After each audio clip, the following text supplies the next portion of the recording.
My intent when creating this channel was for the videos to be about individual research topics that could be discussed and dissected for their faults and their validity.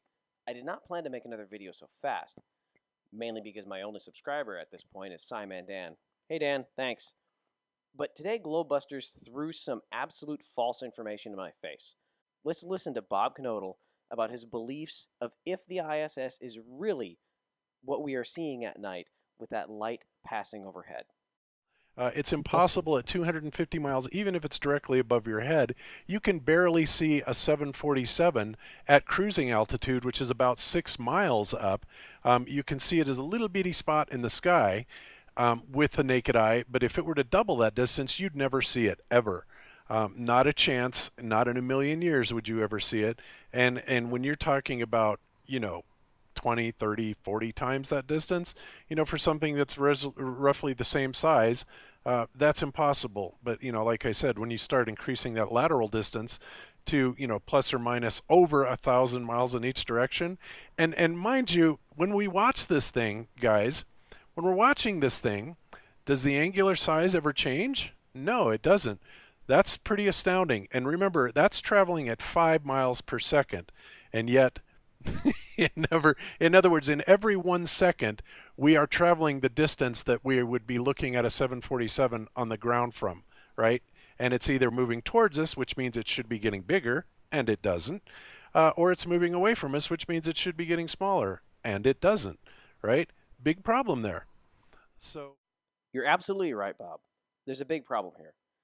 Unless you have the faintest idea of what you're talking about, which is the hole that you fell into. I photographed the ISS several times at night, and even during the day as it transited the sun. Here is the space station as it passes outside my backyard.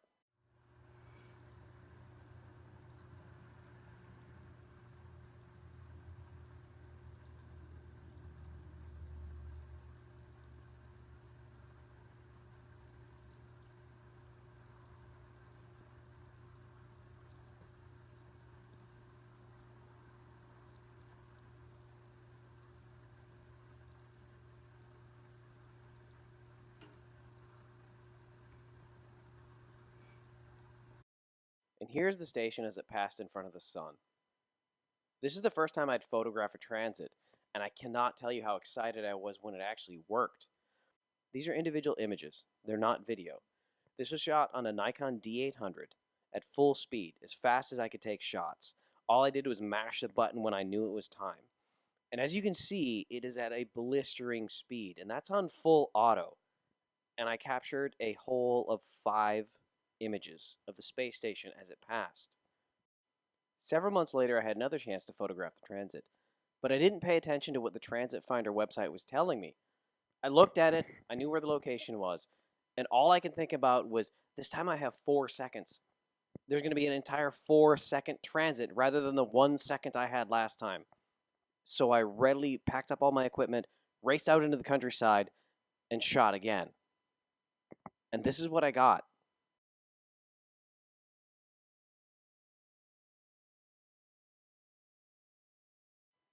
It's there, trust me. 1 second transit, 5 pictures. 4-second transit, 13 pictures, and a tiny, tiny little dot. What do you have to say about that, Bob?